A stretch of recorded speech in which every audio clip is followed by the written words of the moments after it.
भगवत गीता अध्याय 14।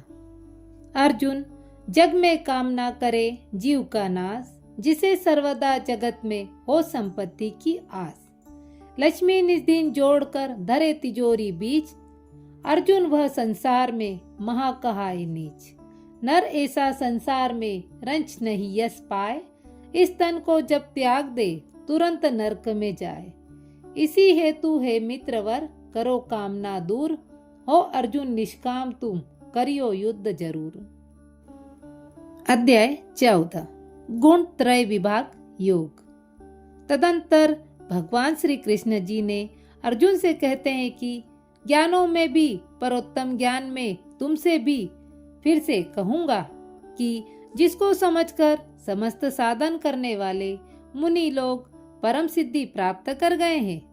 इस ज्ञान के अवलंबन से जिन्होंने मेरे स्वरूप को प्राप्त कर लिया है, वे न तो पुनर्जन्म ही लेते हैं और न प्रलय काल में ही कष्ट पाते हैं। हे अर्जुन, ब्रह्म स्वरूप प्रकृति प्राणी मात्र की योनि है और मैं उसमें बीज का स्थापन करता हूँ, जिससे सृष्टि की उत्पत्ति होती है। सभी योनियों द्वारा जितनी मूर्तियां उत्पन्न होती है, प्रकृति उन सब की उत्पत्ति स्थान अर्थात माता है और मैं बीज स्थापन करने वाला पिता हूँ। हे महाभाव, प्रकृति से शरीर में उत्पन्न होने वाले सत रज तम तीनों गुण निर्विकार जीवात्मा को शरीर से बांध लेते हैं। हे अनंग, इसमें प्रकाश पहुंचाने वाला निर्मल सतोगुण सुख और ज्ञान को आसक्ति से बांधता है। रागात्मक रजोगुण की उत्पत्ति काम और आसक्ति से है तथा जीवात्मा को कर्म फल की आसक्ति ही बंधन में डालती है। तमोगुण की उत्पत्ति अविवेक से है और हे अर्जुन, प्रमाद तथा आलस्य के कारण जीवात्मा निद्रा से बांधा जाता है।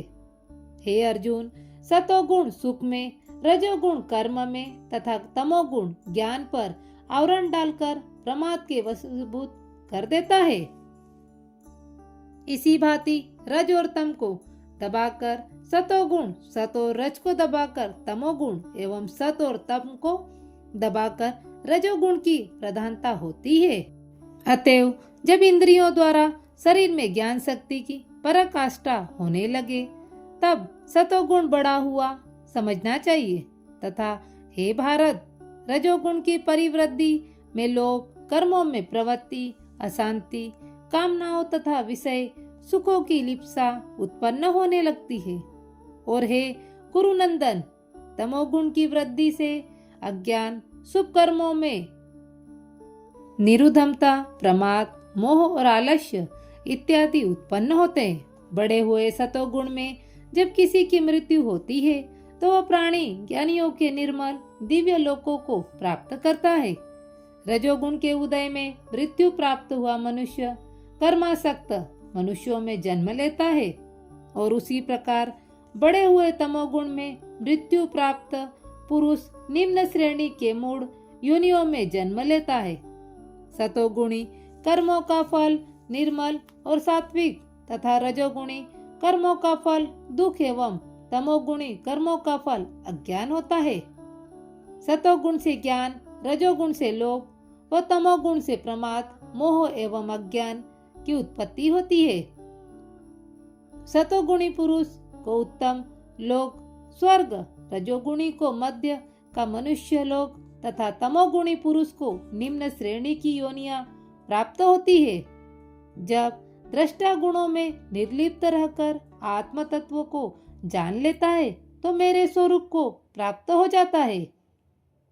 इसके भी अतिरिक्त जब मनुष्य शरीर में उत्पन्न होने वाले सतोगुण, रजोगुण आदि तीनों गुणों पर विजय पा लेता है, तब जन्म, मृत्यु और जरा एवं रोग आदि से छुटकारा पाता है और मुक्त भी हो जाता है। इसके पश्चात अर्जुन ने प्रार्थना की, हे प्रभु, त्रिगुणातीत पुरुष के क्या लक्षण होते हैं, उसके क्या आचरण होते हैं तथा दिन साधनों द्वारा त्रिगुणातीत होता है। अर्जुन के प्रश्न का उत्तर देते हुए भगवान ने कहा, हे पांडव, प्रकाश, प्रवृत्ति और मोह होते हुए भी जो व्यक्ति व्याकुल न हो तथा निवृत्ति हो जाने के पश्चात जिसे इच्छा भी उत्पन्न न हो, गुणों के बाहुल्य में जिसे सुख दुख का अनुभव न हो तथा गुणों का गुणों में वर्तना स्वाभाविक की समझ कभी विचलित न होकर निश्चित रहता हो, तो सुख दुख, मिट्टी और पाषाण, पत्थर, प्रिय अप्रिय, प्रशंसा और अप्रशंसा आदि से दृढ़ एवं धैर्यवान हो, जो मान अपमान एवं मित्र तथा शत्रुओं में भी सम हो और समस्त कार्यों में कर्तापन का हम भाव आरोपित न करता हो, ऐसा पुरुष त्रिगुणातीत कहा जाता है। जो मनुष्य निरंतर समान एवं अन्य भाव से मेरा भजन करता है, वह सत, रज आदि तीनों गुणों में गुणों को भली भांति विजय कर ब्रह्म प्राप्ति के योग को हो जाता है। कारण यह कि अव्यय अविनाशी ब्रह्मा तथा निर्विकार मोक्ष पद, सनातन धर्म एवं अनंत व अखंड सुख का अधिष्ठान, स्थान और आश्रय मैं ही हूँ। 14 अध्याय का महत्व। श्री नारायण जी बोले, हे लक्ष्मी, कश्मीर देश में सरस्वती क्षेत्र के राजा का नाम सूर्यवर्मा था। सुंगलदीप के राजा के साथ इसकी प्रीति थी। एकदा समय सुंगलदीप के राजा ने सूर्यवर्मा को बहुमूल्य घोड़े और रत्न आदि भेजे। कश्मीर के राजा ने मन में विचारा कि अब सुंगलदीप के राजा को हम ऐसी वस्तु भेजे जो वहां न हो। मंत्री ने कहा कि वहां शिकारी कुत्ते भेजना उत्तम होगा।